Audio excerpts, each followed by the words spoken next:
Chào mừng quý vị khán giả đến với chương trình Thế giới hôm nay với các tin tức quốc tế đáng chú ý.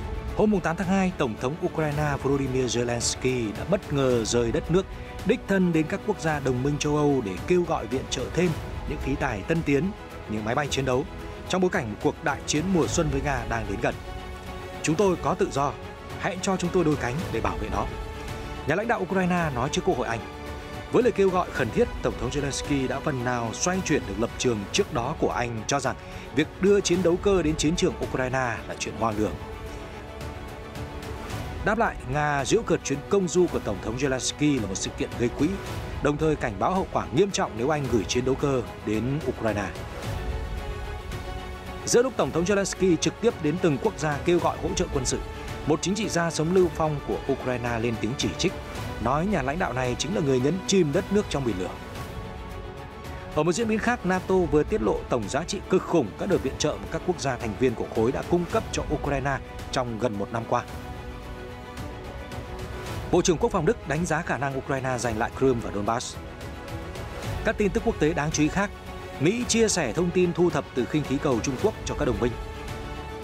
Reuters thu thập được bằng chứng cho thấy Nga chính là bên gây ra vụ bắn hạ máy bay MH17 năm 2014. Thụy Điển cấm người biểu tình đốt kinh Koran. Vi khuẩn nở rộ biến một con sông ở Argentina thành màu xanh. Domenico Tedesco làm huấn luyện viên trưởng tuyển Bỉ. Ở Anh, Vương phi Anh thử sức kéo lốp xe nặng. Trong khi đó, các nhà khoa học nước này đang nghiên cứu một chất enzyme có thể tiêu hóa nhựa giúp tái chế quần áo. Nội dung chi tiết sẽ được gửi đến quý vị ngay sau đây.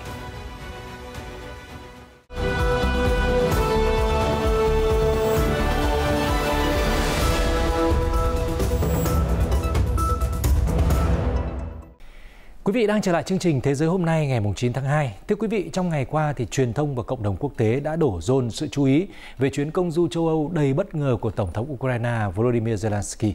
Trong điểm dừng chân đầu tiên, nhà lãnh đạo Ukraine đến Anh và đạt được một số thành công nhất định khi Thủ tướng Anh Rishi Sunak cho biết ông không loại trừ bất kỳ lựa chọn nào đối với việc viện trợ quân sự cho Ukraine, bao gồm máy bay chiến đấu.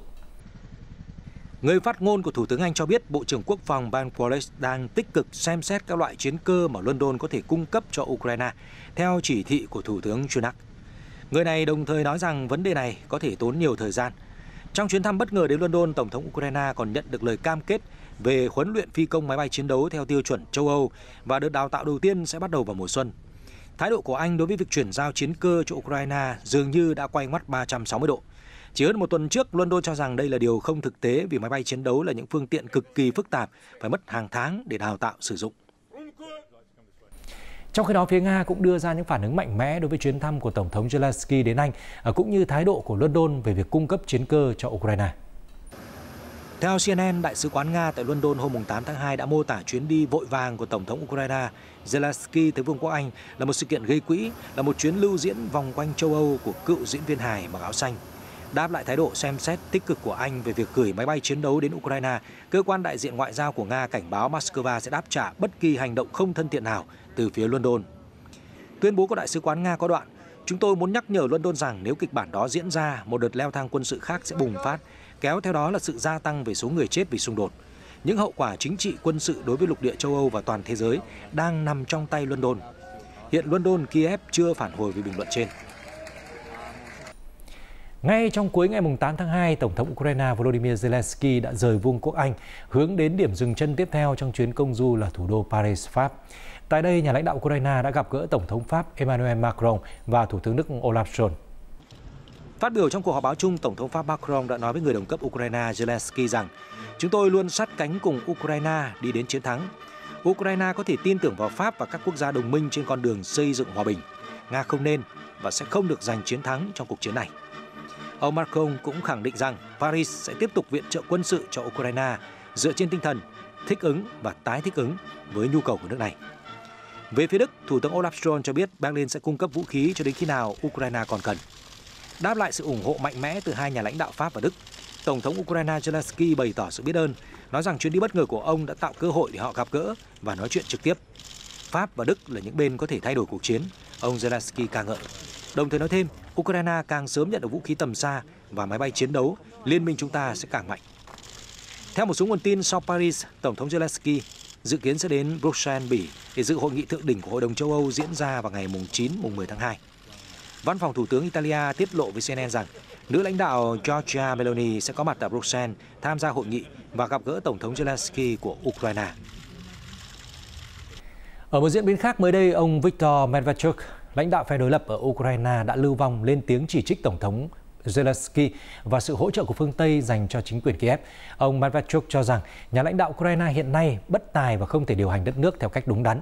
Thông tin được RT đăng tải.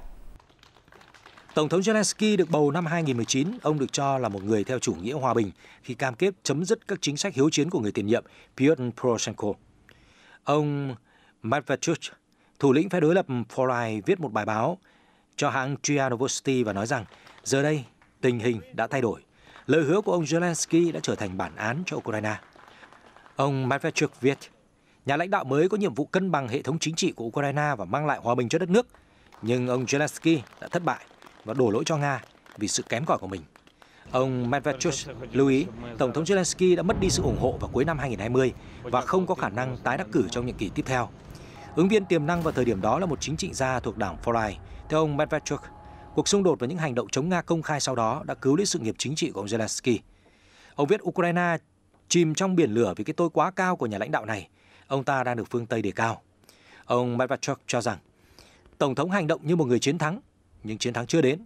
Cuộc xung đột với Nga vẫn còn tiếp diễn và Ukraine phải trả giá. Theo thông tin từ RT, ông Medvedchuk là lãnh đạo đảng chính trị đối lập lớn nhất ở Ukraine. Hiện ông Medvedchuk sống lưu vong sau khi bị buộc tội phản quốc. Giữa lúc Tổng thống Ukraine Zelensky đang có chuyến công du châu Âu để vận động thêm viện trợ quân sự, Tổng thư ký NATO Jens Stoltenberg đã tiết lộ rằng trong gần một năm qua, khối quân sự do Mỹ dẫn đầu đã hỗ trợ cho chính quyền Kiev hơn 100 tỷ đô la Mỹ.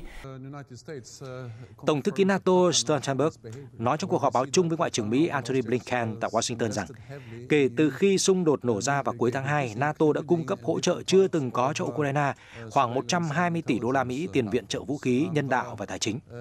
Vị quan chức cho biết thêm, trong khi Mỹ đóng vai trò không thể thiếu trong việc viện trợ cho Ukraine, Canada và các quốc gia châu Âu đã đóng góp hơn một nửa tổng số tiền viện trợ, bao gồm cả xe tăng, hệ thống phòng không tiên tiến và các loại vũ khí khác.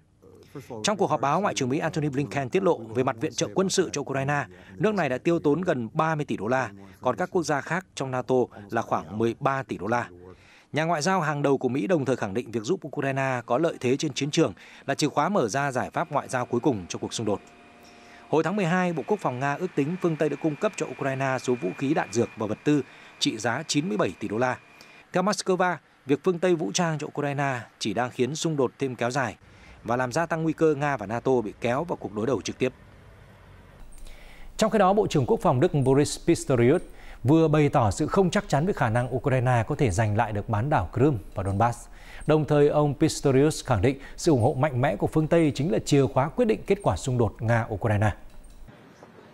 Trong buổi phỏng vấn với tờ báo Bild ở Đức, phóng viên đã hỏi ông Pistorius liệu Ukraine có khôi phục lại toàn vẹn lãnh thổ như trước năm 1991 hay không. Ông Pistorius trả lời rằng điều này vẫn rất khó dự đoán. Tuy nhiên, ông Pistorius đã ca ngợi sự dũng cảm của quân đội Kiev và khẳng định phương Tây sẽ tiếp tục hỗ trợ cho Ukraine. Ông Pistorius nhấn mạnh rằng xung đột ở Ukraine là cuộc chiến tiêu hao vì đã có rất nhiều tổn thất xảy ra. Ông vẫn giữ nguyên quan điểm trước đây cho rằng Ukraine phải là bên chiến thắng trong cuộc chiến này. Ngoài ra, vị Bộ trưởng cho rằng Nga và Ukraine vẫn chưa có dấu hiệu tiến đến đàm phán hòa bình. Sau khi Đức đồng ý cung cấp xe tăng Leopard 2 cho Kiev, Bộ trưởng Quốc phòng Nga Sergei Shoigu đã cảnh báo rằng việc cung cấp vũ khí hạng nặng cho Ukraine sẽ khiến xung đột leo thang ở cấp độ không thể lường trước. Ông Shoigu tuyên bố Nga sẽ phá tan các vũ khí của phương Tây trên chiến trường Ukraine. Hôm 8 tháng 2, Bộ Ngoại giao Nga thông báo trừng phạt thêm 77 công dân Mỹ. Theo đó, những cá nhân này sẽ bị cấm nhập cảnh vĩnh viễn vào Liên bang Nga. Bộ Ngoại giao Nga cho biết đây là biện pháp đáp trả động thái tương tự trước đó từ Washington. Ở lần trừng phạt này, Moscow nhằm vào những công dân Mỹ là người đứng đầu chính quyền các bang, cơ quan liên bang và những công ty liên quan đến việc cung cấp vũ khí cho Ukraine. Theo Bộ Ngoại giao Nga, những biện pháp trừng phạt không chỉ ảnh hưởng đến các quan chức, chính trị gia tham gia vào đường lối chống Nga, mà còn ảnh hưởng đến các thành viên trong gia đình họ. Bất kỳ hành động thù địch nào chống lại Nga cũng đều sẽ bị đáp trả tương xứng, cơ quan ngoại giao hàng đầu của Nga nêu rõ. Trước đó một tuần, Bộ Tài chính Mỹ đã thông báo liệt vào danh sách đen 22 cá nhân tổ chức có liên quan đến mạng lưới giúp nền công nghiệp quân sự Nga trốn tránh lệnh trừng phạt. Sau khi xung đột ở Ukraine nổ ra, các quốc gia phương Tây, nổi bật là Mỹ, đã áp đặt hàng loạt các biện pháp trừng phạt với số lượng chưa từng có nhằm vào các thực thể của Nga. Ở phía ngược lại, Moscow cũng đưa ra động thái đáp trả cứng rắn. Chuyển sang các tin tức quốc tế đáng chú ý khác, mới đây Ngoại trưởng Mỹ Antony Blinken cho biết Washington đã chia sẻ những thông tin thu thập được về khinh khí cầu của Trung Quốc cho hàng chục quốc gia khác. Trong cuộc họp báo chung hôm 8 tháng 2, ông Blinken và Tổng thư ký NATO Jens Stoltenberg đã nói về những thách thức mà Trung Quốc đặt ra cho liên minh quân sự lớn nhất thế giới. Ông Blinken cho biết Mỹ đang thu thập thông tin từ khinh khí cầu nhiều nhất có thể sau khi trục vớt những tàn tích của vật thể này. Ông khẳng định những dữ liệu thu thập sẽ được công bố cho Quốc hội Mỹ và các quốc gia đồng minh. Theo ông Blinken, việc khinh khí cầu Trung Quốc bay vào vùng biển Nam Carolina đã là một sự vi phạm chủ quyền và toàn vẹn lãnh thổ của Mỹ và luật quốc tế. Vị Ngoại trưởng cũng nhấn mạnh nỗi lo ngại về hoạt động do thám thông qua khinh khí cầu. Tổng thư ký NATO ông Stoltenberg cho rằng khinh khí cầu Trung Quốc đã làm dấy lên nghi ngờ về hoạt động tình báo. Ông Stoltenberg lưu ý Bắc Kinh đang xây dựng lực lượng quân sự hùng mạnh, trong đó có cả vũ khí hạt nhân. Cùng ngày, Ngoại trưởng Pháp Catherine Colonna đã gặp người đồng cấp Brazil, ông Mauro Vieira, tại Brasilia. Chuyến thăm của bà Colonna là để thiết lập lại quan hệ với quốc gia Nam Mỹ sau những mâu thuẫn xảy ra vào năm 2019. Đây là chuyến thăm cấp bộ trưởng đầu tiên của Pháp tới Brazil kể từ năm 2019. Khi đó, cựu Tổng thống Jair Bolsonaro đã tức giận về việc Tổng thống Pháp Emmanuel Macron chỉ trích ông không xử lý kịp thời tình trạng cháy rừng nghiêm trọng ở Amazon. Để đáp trả lại, ông Bolsonaro đã chế giễu đệ nhất phu nhân nước Pháp trên Facebook. Trong cuộc họp báo chung, bà Colonna nói rằng Pháp và Liên minh châu Âu đang nghiên cứu khả năng đóng góp cho quỹ Amazon để nâng tầm quan trọng của quỹ lên cao hơn. Phía Brazil, ông Vieira nhấn mạnh, chúng tôi đang giải quyết các vấn đề liên quan đến biến đổi khí hậu. Thỏa thuận chung Paris là một trong những công cụ chính. Việc tài trợ cho các nước đang phát triển để họ ứng phó với biến đổi khí hậu là điều cần thiết. Tổng thống Brazil Luiz Inácio Lula da Silva đã mời nhà lãnh đạo nước Pháp Emmanuel Macron tham dự hội nghị thượng đỉnh tổ chức Hiệp ước Hợp tác Amazon ACTO vì vùng đất hải ngoại Guyana của Pháp là một phần của khu vực Amazon. Hội nghị thượng đỉnh ACTO dự kiến sẽ diễn ra tại Brazil vào tháng 3 tới. Bà Colonna cho biết Tổng thống Macron có thể tham dự cuộc họp này. Theo Reuters, cũng trong ngày 8 tháng 2, các công tố viên quốc tế cho biết là họ đã tìm thấy những dấu hiệu cho thấy Tổng thống Nga Vladimir Putin đã phê chuẩn cho quân đội sử dụng hệ thống tên lửa ở Ukraine năm 2014 và sau đó chính hệ thống này đã bắn trúng máy bay dân dụng MH17 của hãng hàng không Malaysia Airlines. Các công tố viên cho biết hiện các bằng chứng về sự tham gia của ông Putin và các quan chức Nga vẫn chưa đủ thuyết phục để ra bản án cuối cùng, do đó cuộc điều tra tạm thời dừng lại. Theo các công tố viên, Lữ đoàn 53 của Nga ở tỉnh Kursk có liên quan đến vụ việc, nhưng họ không thể xác định được danh tính của những binh sĩ điều khiển hệ thống tên lửa khi đó. Nhóm điều tra quốc tế đã trích dẫn những cuộc gọi thu thập được. Đầu tiên là cuộc gọi vào năm 2014 giữa các quan chức Nga, trong đó một người nói rằng cần phải có sự chấp thuận của Putin trước khi cung cấp thiết bị cho phe ly khai ở Ukraine. Theo Reuters, máy bay MH17 bị hệ thống tên lửa Buk của Nga bắn hạ khi bay qua miền đông Ukraine. Trong chuyến hành trình từ Amsterdam đến Kuala Lumpur vào ngày 17 tháng 7 năm 2014, khiến tất cả 298 hành khách và phi hành đoàn thiệt mạng. Nhóm công tố cho biết họ vẫn chưa xác nhận được thiết bị nhắc đến trong cuộc gọi này có phải là hệ thống tên lửa Buk hay không. Cuộc gọi thứ hai là vào năm 2017 của ông Putin và một chính trị gia Ukraine thân Nga ở tỉnh Luhansk. Trong đó cả hai đã thảo luận về tình hình quân sự và trao đổi tù nhân. Giám đốc Cục Điều tra Hình sự Quốc gia Hà Lan, ông Andy Krak cho biết đây là đoạn ghi âm thứ hai chứng tỏ ông Putin có liên quan trực tiếp đến xung đột ở miền đông Ukraine năm 2014. Điện Kremlin đã nhiều lần phủ nhận việc bắn trúng máy bay dân dụng MH17. Hiện Điện Kremlin cũng chưa bình luận về việc rò rỉ hai cuộc gọi này. Ở Thụy Điển, lực lượng cảnh sát đã yêu cầu các nhà hoạt động chống Hồi giáo không được đốt kinh Koran trước khu vực Đại sứ quán Thổ Nhĩ Kỳ ở thủ đô Stockholm, với lý do hành động này có thể gia tăng mối đe dọa khủng bố, xa hơn là khả năng gia nhập NATO của Thụy Điển khi Ankara đang là thành viên của khối. Lực lượng an ninh quốc gia Thụy Điển hôm thứ Ba thông báo bác bỏ đơn phản đối từ các nhóm biểu tình trước lệnh cấm đốt kinh Koran. Cơ quan này giải thích rằng các hành động tụ tập và bài xích tôn giáo có khả năng gây ra những xáo trộn nghiêm trọng đối với an ninh quốc gia. Tháng trước, chính trị gia cực hữu Rasmus Paludan, người mang hai quốc tịch Thụy Điển và Đan Mạch, đã đốt kinh Koran của đạo Hồi trước Đại sứ quán Thổ Nhĩ Kỳ. Trong khi yêu cầu không tái diễn hành động này, các nhà chức trách Thụy Điển mặt khác không thể hiện sự cứng rắn. Bộ trưởng Ngoại giao Tobias Billström cho rằng điều đó không sai so với luật tự do ngôn luận sâu rộng của đất nước. Những cuộc biểu tình đã gây ra làn sóng phẫn nộ trong thế giới Hồi giáo. Cơ quan an ninh Thụy Điển đánh giá những cuộc biểu tình đang làm gia tăng nguy cơ khủng bố Thêm vào đó, cuộc biểu tình của Paludan hồi tháng Giêng đang cản trở nỗ lực xin gia nhập NATO của Thụy Điển. Vì Ankara không hài lòng với việc Stockholm phớt lờ hành động người biểu tình đốt kinh Koran, Tổng thống Thổ Nhĩ Kỳ Recep Tayyip Erdogan tuyên bố không đồng ý cho Thụy Điển gia nhập khối nếu sách thánh của họ bị đốt hay xé nát. Thưa quý vị, đã 3 ngày trôi qua kể từ trận động đất kinh hoàng nhấn chìm miền Nam Thổ Nhĩ Kỳ và miền Bắc Syria vào cảnh tang thương. Các đội cứu hộ vẫn đang miệt mài tìm kiếm những người còn mắc kẹt dưới đống đổ nát, trong khi các hỗ trợ quốc tế tiếp tục đổ về. Tổng giám đốc WHO, ông Tedros Adhanom Ghebreyesus, trong cuộc họp báo hôm 8 tháng 2 cho biết, WHO sẽ cử các nhóm chuyên gia tới Thổ Nhĩ Kỳ và Syria để hỗ trợ công tác cứu hộ cứu nạn tại hai quốc gia hứng chịu hậu quả nặng nề sau trận động đất hồi đầu tuần. Ông Ghebreyesus cho biết WHO cũng sẽ cử 3 máy bay chở vật tư y tế đến các khu vực bị động đất tàn phá. Hiện một chuyến bay đang trên đường đến thành phố Istanbul của Thổ Nhĩ Kỳ. Cùng ngày, đội cứu hộ thứ hai của Malaysia đã lên đường đến Thổ Nhĩ Kỳ tham gia vào nỗ lực tìm kiếm cứu nạn. Trước đó, quốc gia Đông Nam Á đã cử một nhóm cứu hộ và y tế gồm 70 thành viên tới Thổ Nhĩ Kỳ trong tối ngày 6 tháng 2. Trong khi đó, các đội cứu hộ và hàng tiếp tế trên khắp châu Mỹ Latin cũng hoàn tất công tác chuẩn bị, sẵn sàng khởi hành đến các khu vực bị động đất tàn phá ở Trung Á. Tại El Salvador, lực lượng cứu hộ, y tế và chó nghiệp vụ của quân đội đã lên máy bay hướng đến Thổ Nhĩ Kỳ và Syria vào ngày 8 tháng 2. Ở Brazil, lính cứu hỏa từ khắp đất nước đã tập trung về thành phố Sao Paulo, chuẩn bị tham gia chiến dịch cứu hộ cứu nạn tại hai quốc gia bị ảnh hưởng bởi động đất ở Trung Á. Một lính cứu hỏa, Hector Mendoza, cho biết thời gian chính là chìa khóa để giải cứu các nạn nhân đang bị mắc kẹt dưới đống đổ nát. Tính đến 11 giờ sáng nay theo giờ Việt Nam, số người chết vì động đất ở Thổ Nhĩ Kỳ và Syria đã vượt quá 15.000. Mới đây, miền Nam Thổ Nhĩ Kỳ đã chứng kiến một trận hỏa hoạn lớn. Trong bối cảnh các công tác tìm kiếm cứu nạn, cứu hộ sau trận động đất kinh hoàng tấn công khu vực này vẫn đang được gấp rút triển khai. Bộ Quốc phòng Thổ Nhĩ Kỳ cho biết trận hỏa hoạn diễn ra tại cảng Iskenderun vào tối 7 tháng 2 theo giờ địa phương. Với sự trợ giúp của máy bay trực thăng và máy bay quân sự, các đội cứu hộ đã thành công khống chế được đám cháy. Hình ảnh được ghi lại trước đó cho thấy hàng trăm container bị hỏa hoạn nhấn chìm, tạo ra cột khói đen khổng lồ bao trùm khu vực, gây hạn chế tầm nhìn. Các hãng vận tải đã buộc phải điều hướng các chuyến tàu đến những cảng khác. Hiện nguyên nhân vụ việc đang được điều tra làm rõ. Trong khi đó, các bác sĩ khoa thú y trường đại học Concepcion và Trung tâm Phục hồi Động vật Hoang dã Nubel những ngày qua đang nỗ lực cứu chữa nhiều loài động vật bị thương từ vụ cháy rừng nghiêm trọng ở Trung Nam Chile. Những ngày qua, các bác sĩ thú y liên tục tiếp nhận các loài động vật bị thương từ vùng Araucania, Biobío và Nubel.